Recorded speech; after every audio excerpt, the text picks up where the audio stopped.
ceux qui ne prennent pas les décisions sont ceux qui ne sont pas conscients de ce qui se passe réellement sur le terrain ici.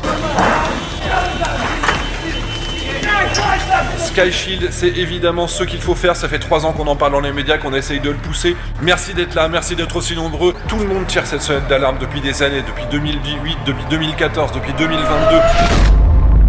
Maintenant, ils disent ouvertement qu'ils vont nous attaquer si l'Ukraine tombe. Notre engagement pour sauver des Ukrainiens, ce qu'on a fait avec les Mirage 2000 a permis réellement de sauver des gens sur le terrain. C'est pas des paroles en l'air. Ici, quand on donne, quand on aide, quand on soutient, on a réellement un effet opérationnel.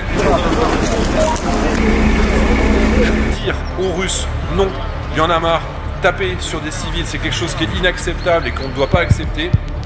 Nous engager, nous, réellement, pour intercepter ces missiles, pour protéger nos espaces aériens de l'OTAN, pour arrêter qu'ils soient violés, pour sauver des civils ici, sur le terrain, et pour montrer à Poutine qu'il n'y a aucune chance qu'il obtienne son deuxième objectif stratégique, qui est, puisqu'il ne peut pas conquérir l'Ukraine, c'est d'obtenir un effondrement de la société civile. Et bien ça, c'est réellement ça qu'on veut montrer avec Sky Shield. On veut obtenir la paix et sauver des civils tout de suite, et éviter une escalade de cette guerre encore plus loin. C'est pas nous qui escaladons. Quand on aide, quand on sauve, on n'escalade jamais. C'est même pas un réalignement sur ce que font les Russes. Je suis content que cette salle ce soir soit un grand succès.